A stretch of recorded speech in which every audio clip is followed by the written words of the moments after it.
15 साल 6 महीने और 14 दिन वफादारी के साथ अपना फर्ज निभाने के बाद मुझे ये मिलता है।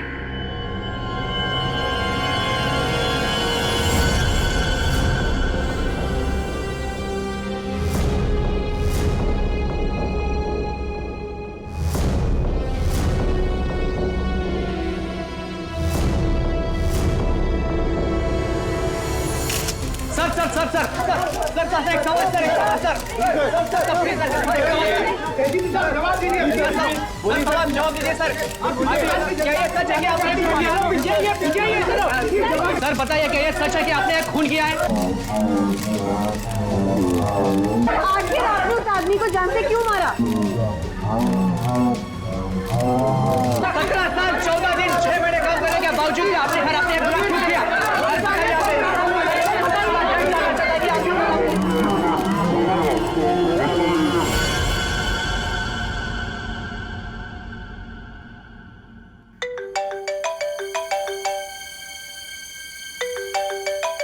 अरे यार इतनी रात को कौन है?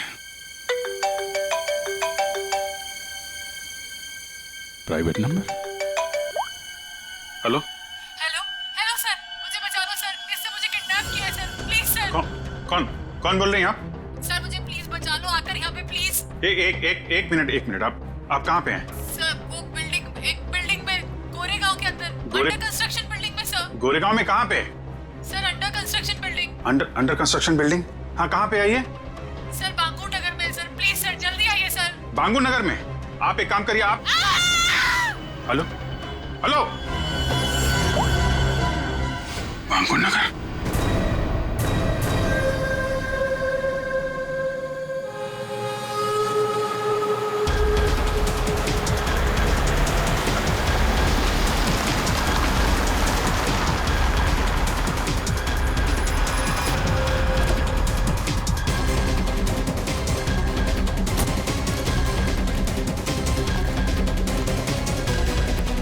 कोई है यहाँ पे?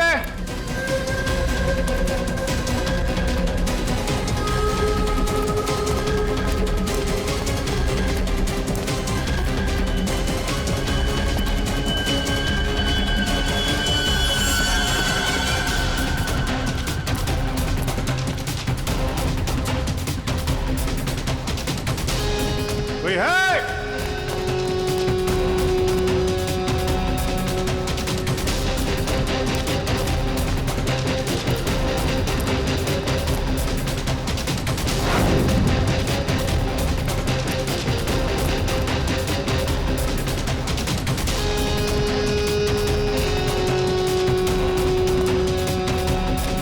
कमाल है, ये बिल्डिंग छान मारी, कोई भी नहीं है।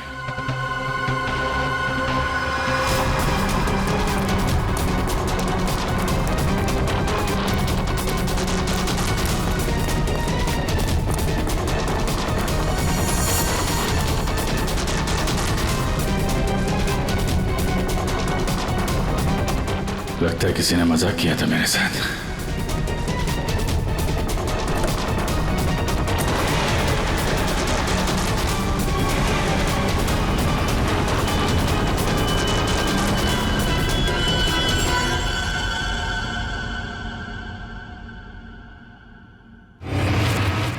सॉरी सर, बट जिस प्राइवेट नंबर से आपको कॉल आया था वो अभी ट्रेस नहीं हो पा रहा।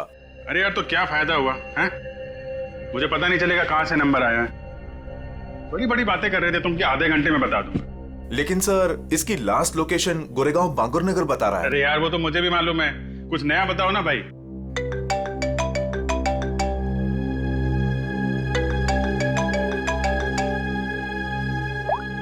हाँ दे अभिजीत, जल्दी से गोरेगांव बांगुर नगर आ जाओ।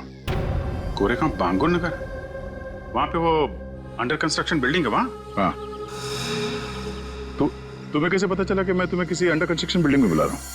अरे मैंने बताया था ना तुम्हें कि 2 दिन पहले मैं वहां उस बिल्डिंग में गया था। कुछ हुआ है क्या वहां पे? लाश मिली है हमें यहाँ। लाश? लड़की की लाश है? तुम यहाँ जल्दी से आ जाओ।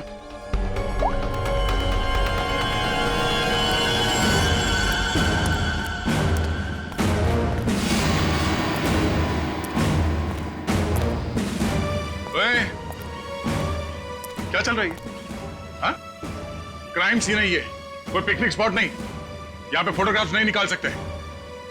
दोबारा देखा ना, ये मोबाइल फोन ये सब जब्त कर लूंगा।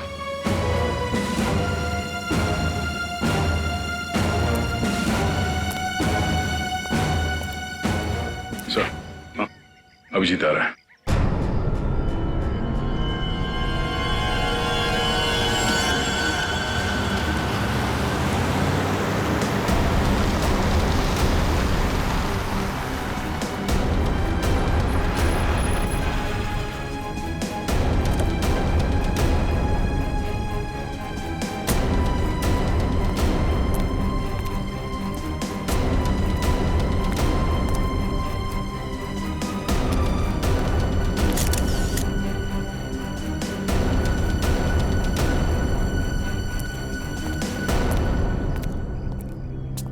क्या बात है? किसकी बॉडी है? अरे बताना यार, क्या सस्पेंस बना रखा है? फोन पे भी कुछ नहीं बताया। अभिजीत, पहले लाश देख लो।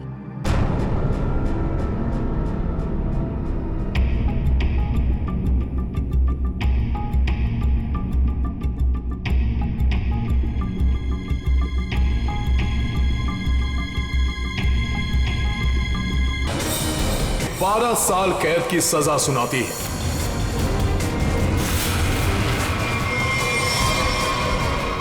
जो 12 साल की कैद नहीं, फांसी होनी चाहिए थी, फांसी। जिस दिन तो बाहर आएगा ना, मैं छोड़ूंगा नहीं तुझे। अभिजीत, छोड़ो उसे। क्या कर रहे हो तुम? ये तो घनश्याम है सर। क्या हुआ? किसने मारा इसको? कब? ये तुम हमें बताओगे अभिजीत।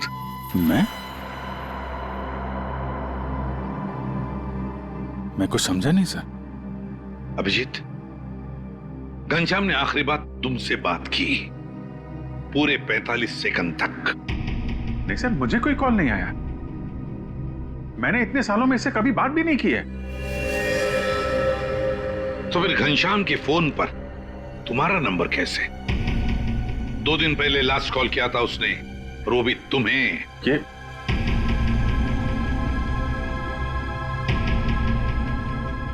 कैसे हो सकता है? क्या करने आए थे तुम 2 दिन पहले यहाँ पर? वो एक लड़की को बचाने आया था मैं यहाँ पे। लड़की को बचाने? सर, 2 दिन पहले रात में मुझे कॉल आया था।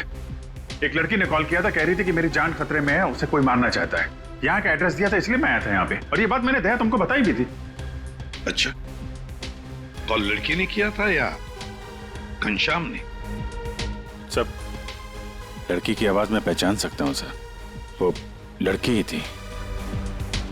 अभिजीत, जब तुम यहाँ पर आए थे तब 2 लोगों ने तुम्हें यहाँ पे देखा था, लेकिन वो दोनों तो कुछ और ही कहानी बता रहे हैं। आप दोनों जरा यहाँ ना।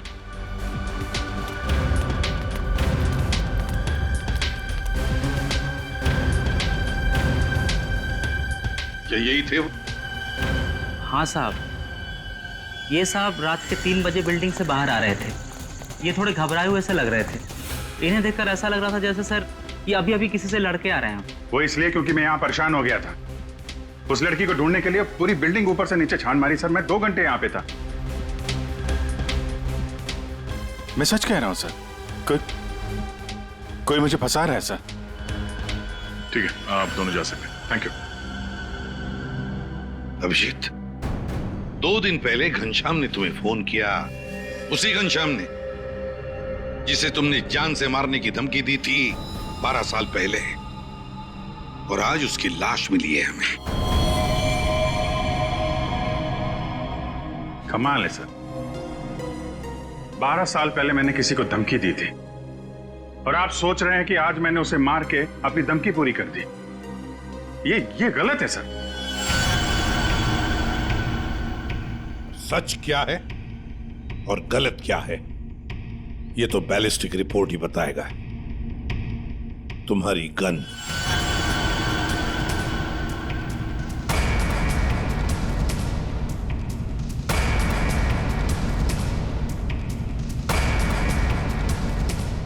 अभिजीत, गन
बंदूक से निकली हुई हर गोली पर एक खास किस्म की मार्किंग होती है और ये मार्किंग बहुत यूनिक होती है, ठीक वैसे ही जैसे फिंगरप्रिंट।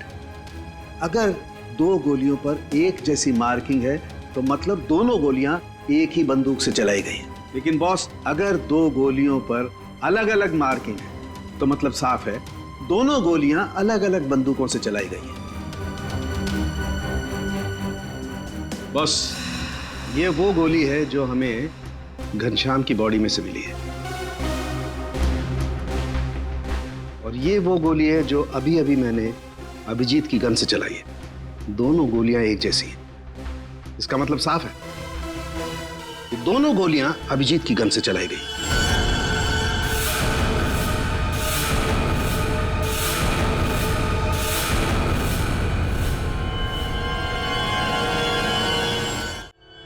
ये नहीं हो सकता सर। उस रात मैंने अपनी गन से कोई फायर नहीं किया था। ये गलत है। अभिजीत, तुम मेरे टेस्ट को गलत साबित नहीं कर सकते। जो हकीकत है वो सबके सामने है। लेकिन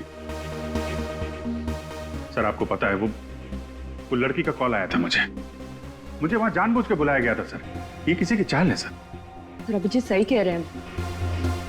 इन्हें जरूर कोई फंसाने की कोशिश कर रहा है। हाँ सालुंके साहब, अभिजीत सर की गन किसी ने चुरा ली होगी और उसी गन से घनश्याम का खून किया होगा। नहीं फ्रेडी, मेरी गन मेरे पास ही थी। उसे कैसे कोई चुरा सकता है? तो फिर एक बात बताओ अभिजीत, तुम्हारे गन से चली गोली घनश्याम के शरीर में कैसे गई? सर, मैंने अपनी गन से कोई गोली नहीं चलाई। आपने देखा भी था, मेरी सारी गोलियां वैसी की वैसी थी। सर, अब मुझे थोड़ा वक्त दीजिए सर। मैं सब पता कर लूंगा। असली खूनी को यहां सामने लेके आऊंगा सर। नहीं, तुम कहीं नहीं जाओगे।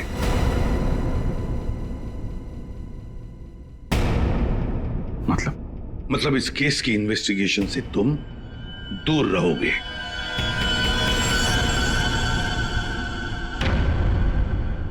अभिजीत, सारे सबूत तुम्हारे खिलाफ है। घनश्याम के खून के जुर्म में मैं तुम्हें गिरफ्तार कर रहा हूं। सर, आप अभिजीत को गिरफ्तार करेंगे? हाँ दया, जज्बातों से सबूतों को नकारा नहीं जा सकता और जब तक अभिजीत निर्दोष साबित नहीं होता उसे जेल में ही रहना होगा। मैंने घनश्याम को नहीं मारा है सर, और आप जानते हैं मैं सच बोल रहा हूं। फिर भी आप मेरे साथ ये। अभिजीत, तुम्हारा बैज।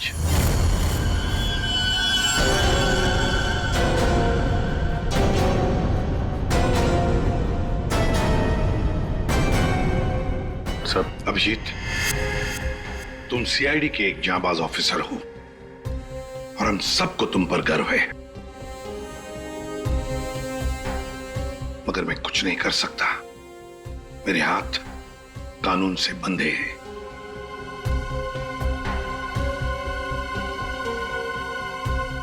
तुम्हारा बैज अभिजीत।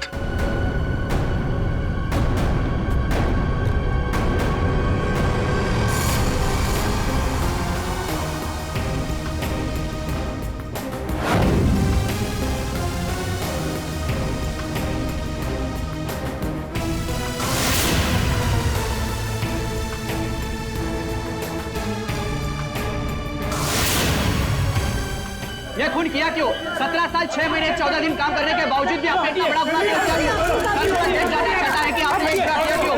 सर बताइए सर बताइए सर।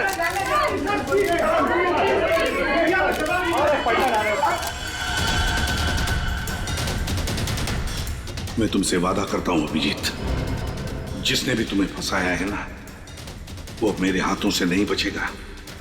जिंदा गाड़ दूंगा मैं, जिंदा गाड़ दूंगा उसे। 17 साल 6 महीने और 14 दिन वफादारी के साथ अपना फर्ज निभाने के बाद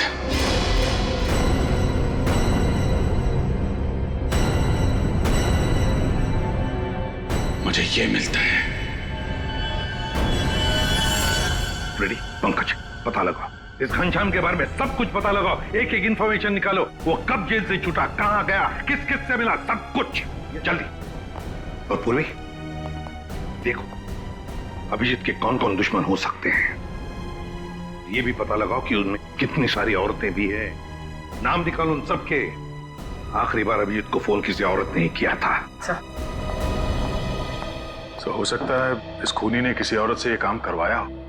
कुछ भी हो सकता है ना दया, कुछ भी हो सकता है। बॉस क्या बात है, अचानक बुलवाया? यार सारुण के तूने तो कह दिया कि गोली अभिजीत के गन से चली, अभिजीत ने गोली मारी है, मगर ऐसे नहीं हो सकता यार।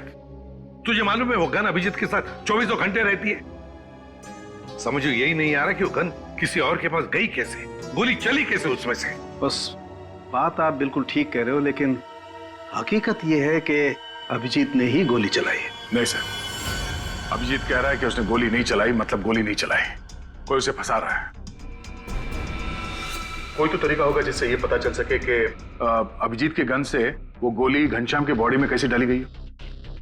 काश लाश हमें उसी दिन मिल जाती जिस दिन खून हुआ था, सारा झंझट ही खत्म हो जाता, पता लग जाता कि अभिजीत के हाथ में गन पाउडर है या नहीं है। इसीलिए तो सर खूनी ने उस लाश को 2 दिन तक छुपा के रखा ताकि गन पाउडर के ट्रेसेस ना मिल सके। बड़ा चालाक है ये खूनी, चालाक है, हमसे खेल खेल रहा है ये।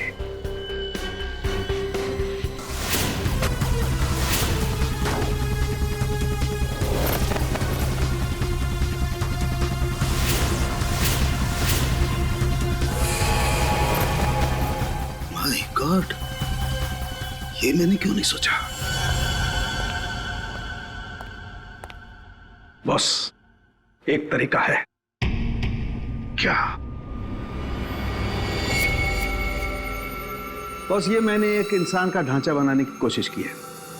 हड्डियां तो आप लोग देख ही रहे हैं, और इसके अंदर ये जो छोटे छोटे जेल के पैकेट्स हैं, ये समझ लो इसके अंदर के ऑर्गन्स हैं। दया तुम एक काम करो, इस पर इस तरीके से गोली चलाओ कि गोली इसकी हड्डियों को चीरती हुई सीधी इसकी दिल पर जाकर के लगे।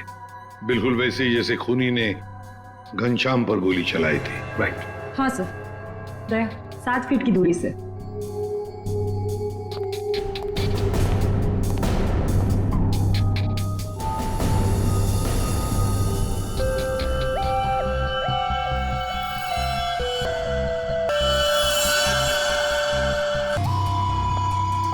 ये देखिए सर, ये सारी गोलियां आगे से थोड़ी दब गई हैं, पिचक गई हैं।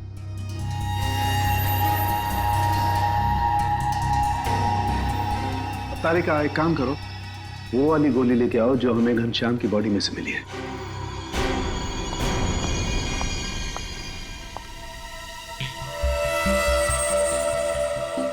ये गोली तो एकदम ठीक है सर, कहीं भी बिल्कुल दबा हुआ नहीं है। बिल्कुल ठीक। बॉस जब गोली किसी हार्ड सरफेस से जाकर के टकराती है तो आगे से थोड़ी सी दब जाती है, पिचक जाती है। इस पर जब गोली चलाई गई तो गोली पहले इसकी हड्डियों से टकराई और फिर उसके बाद इसके दिल में जाकर के घुसी, और हड्डी पर टकराने की वजह से वो गोली आगे से पिचक गई। ठीक इसी तरह से, ठीक ऐसे ही घनश्याम पर भी गोली चलाई गई थी, लेकिन घनश्याम के बॉडी से जो गोली मिली है वो तो सही सलामत है। इसका मतलब है अभिजीत के गन से चली हुई गोली से घनश्याम का खून नहीं हुआ। एग्जैक्टली, क्योंकि अभिजीत की गन से चली हुई गोली तो आगे से पिचकी नहीं। इसका मतलब है सर घनश्याम को खूनी ने किसी और गन से मारा, और मारने के बाद अभिजीत की गन से निकली हुई गोली को घनश्याम की बॉडी में जो गोली थी उससे बदल दी। बिल्कुल ठीक दया, वाकई किसी ने घनश्याम के अंदर जो गोली थी उसको निकाला और अभिजीत की गन की गोली इसके अंदर डाल दी, और ये काम किसी एक्सपर्ट ने बड़ी सफाई से किया है। बॉस खूनी कोई सर्जन है। पूर्वी, अभिजीत की दुश्मनों की लिस्ट का क्या हुआ? कोई औरत है? सर उस लिस्ट में एक भी औरत नहीं, और जितने आदमी है उस लिस्ट में उनमें से किसी ने भी अभिजीत सर को कांटेक्ट नहीं किया। और सर कुछ लोग तो जेल में हैं। सर मगर खूनी के पास अभिजीत सर की गन से चली हुई गोली कहां से आई होगी? वही तो कौन सी जगह है वो जहां से अभिजीत की गन से चली हुई गोली खूनी को सही सलामत मिली? कौन सी जगह? सर एक जगह है, police firing range.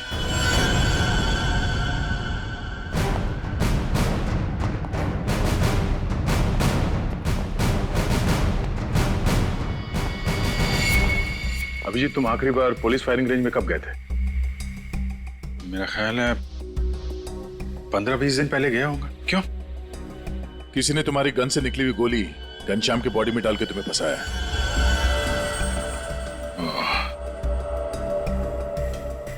Firing range से मेरी गोली चुरा ली है।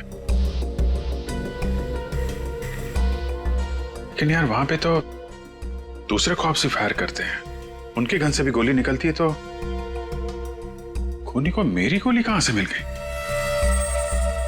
जी कोई तो था जो तुम पर नजर रख रहा था। अच्छा, उस दिन फायरिंग रेंज में कुछ अजीब नोटिस किया तुमने? अजीब सा? हाँ। मैं सुबह जल्दी पहुंच गया था, अकेला था और एक स्टाफ मेंबर, बस हम दोनों।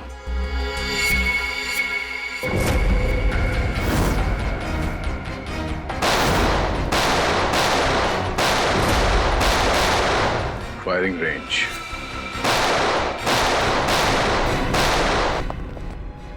चेंज करो फास्ट।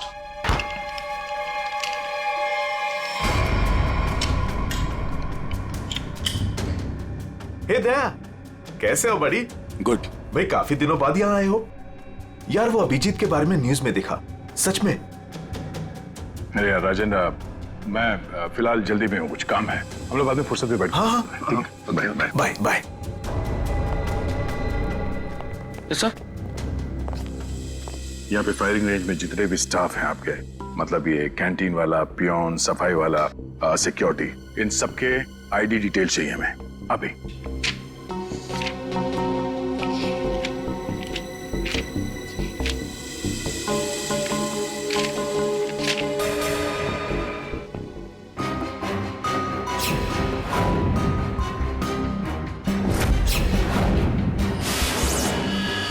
ये था वो, ये रमेश।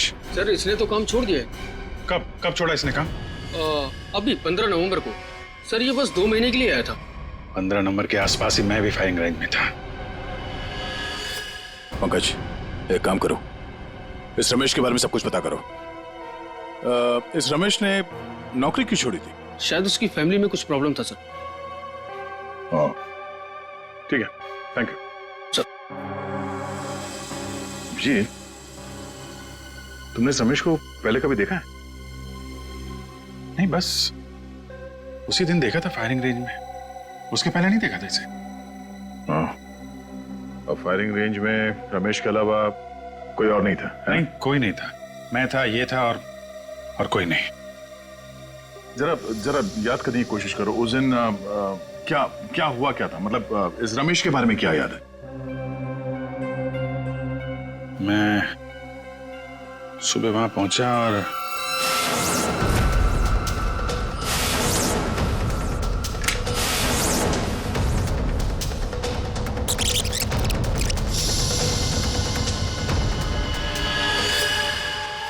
टोकन, उसने जब मुझे चश्मा दिया था ना, उसके जेब में से गिरा था। टोकन? कैसा टोकन? अरे वो होता है ना, वो बैंक का टोकन। ये लीजिए सर गियर्स। Thank you. अरे सुनो। जी सर।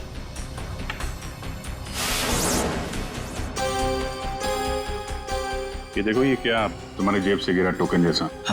बैंक का टोकन है सर। सर अभी पुराने नोट बंद हो गए ना, तो बैंक ये टोकन दे रहा है। 40 नंबर। बैंक का नाम तो याद नहीं आ रहा है, लेकिन टोकन में 40 नंबर लिखा हुआ था। हेलो, क्या? ओके, ठीक है, ओके। पंकज का फोन था। रमेश के आईडी पे जो एड्रेस है वो फेक है, और उसका मोबाइल फोन भी गलत नंबर दिया उसने। सब कुछ पहले से प्लान किया गया था। चलो, कम से कम ये तो साफ हो गया कि वो रमेश है जिसने मेरी बुलेट चुराई। और घनश्याम की बॉडी में डाल दें।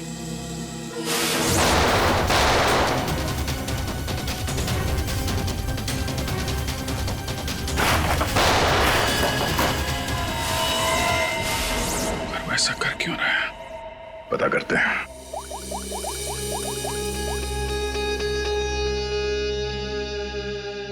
पूर्वी, तुम और फ्रेडी वहां पुलिस फायरिंग रेंज के आसपास जितने भी बैंक्स हैं वहां पे जाओ और पता करो कि कौन कौन से बैंक्स अपने कस्टमर्स को टोकन देते हैं, और 15 नवंबर को 40 नंबर का टोकन किसको दिया गया था ये भी पता करो। मैं तुम्हें एक फोटो भेज रहा हूं, हमें इस आदमी को ढूंढना है।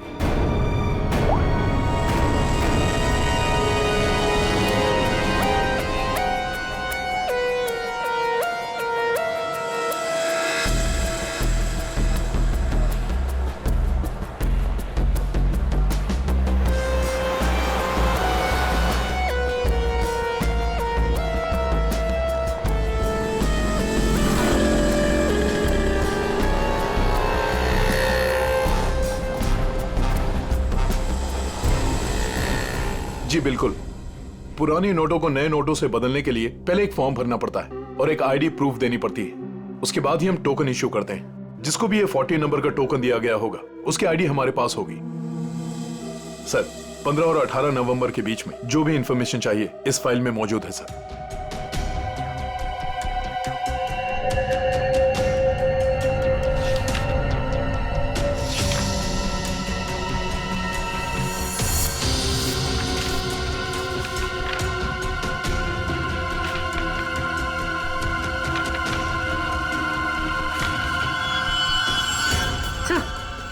सर यही है वो आदमी जिसकी फोटो दया सर ने हमें भेजी।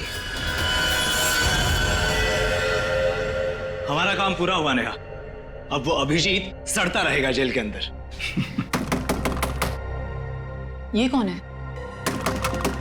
तुमने बुलाया किसी को? नहीं तो मैं देखता हूं।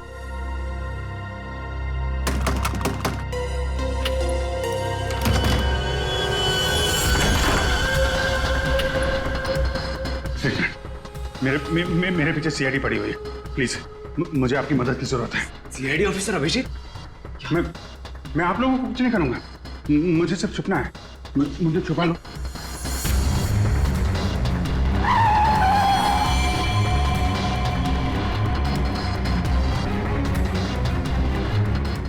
विजय,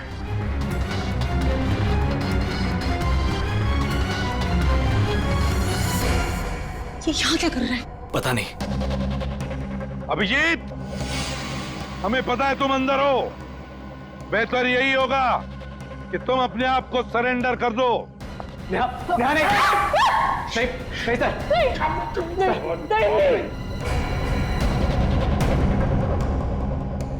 अभिजीत, मैं 3 तक गिनूंगा। 1। प्लीज प्लीज हमें जाने दीजिए। नीचे बैठ। नहीं बोला, आवाज नहीं, नीचे बैठ। 2।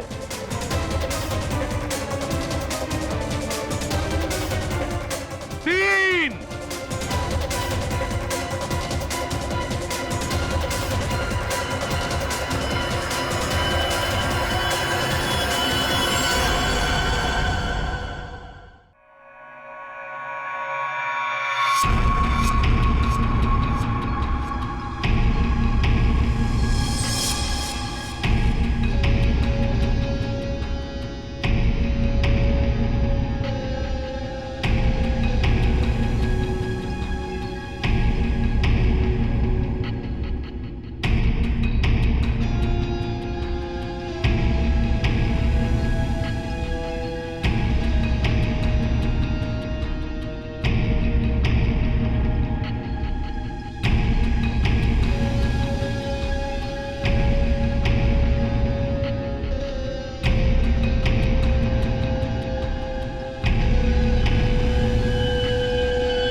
खबरदार, मेरे नजदीक कोई आए तो मार दूंगा।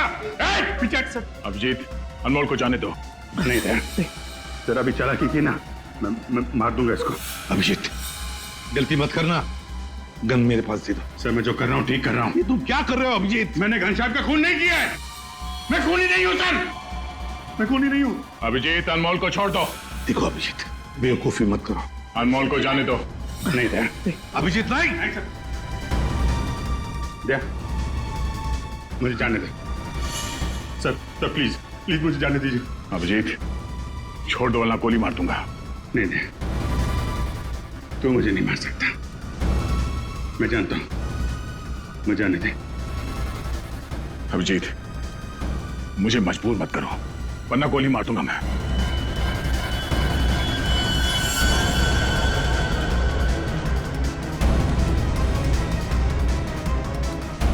सर, सर प्लीज गन रख दीजिए सर।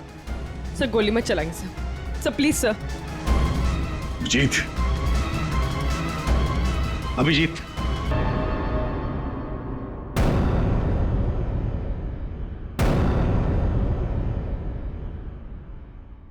अभिजीत, क्यों क्यों अभिजीत?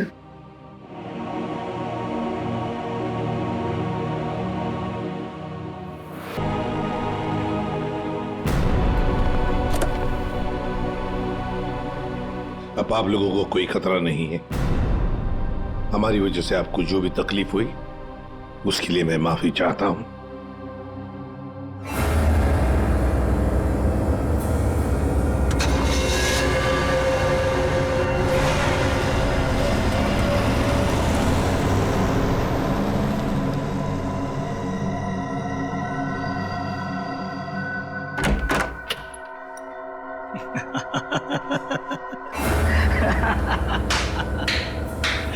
अच्छा हुआ सीआईडी ने खुद अपने हाथों से उसे मार दिया।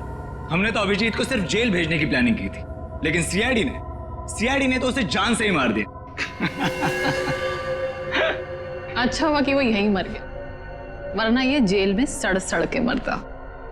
घनश्याम का कत्ल किया हमने और फंस गया बेचारा अभिजीत।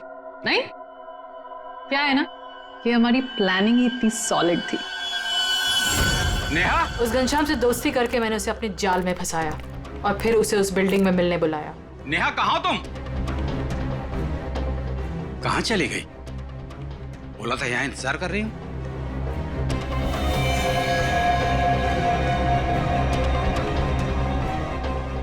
कौन हो तुम? CID officer Abhijeet. Good bye.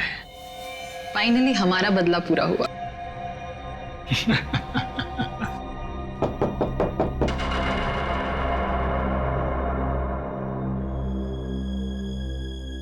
अब कौन है?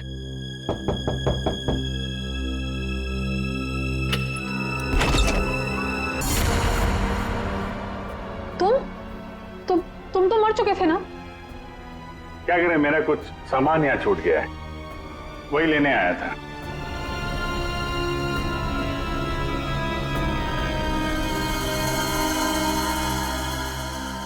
कैमरा जो तुम लोग यहां बोल रहे थे वो सब मैं रिकॉर्ड कर रहा था। सारी कहानी साफ हो गई है? हमने पता लगा लिया था कि घनश्याम के शरीर के अंदर जो गोली थी ना, वो तुम दोनों ने बदली। बस इसी बात का सबूत नहीं था कि तुम दोनों ने घनश्याम को कैसे मारा और फिर क्यों मारा। वैसे तो हमें सबूत मिल चुका है, तुम दोनों ने इस कैमरे में कबूल कर लिया। एक बात बताओ, अभिजीत ने क्या बिगाड़ा था तुम्हारा? उससे क्या दुश्मनी है तुम्हारी? उसे क्यों फंसाया? क्यों? कुछ साल पहले अभिजीत ने एक केस में हमारे पापा को अरेस्ट किया था, इसलिए। हमारी वजह से हमारे पापा को उम्र कैद हुई थी। केसरिया शंकर। एक बाप को उसके बच्चों से दूर करके तुम ये कह रहे हो कि तुमने कुछ गलत नहीं किया? हमने तुम पर नजर रखनी शुरू कर दी थी। हमें तुम्हारे और उस घनश्याम की दुश्मनी के बारे में पता था। हमें सिर्फ एक मौके की तलाश थी और वो मौका मिल गया जब घनश्याम जेल से छुटकर बाहर आया। अब घनश्याम का खून और एक सीआईडी ऑफिसर पर जानबूझकर गलत इल्जाम लगाने के जुर्म में तुम दोनों को कड़ी से कड़ी सजा होगी। ले जाओ इन्हें, चलो।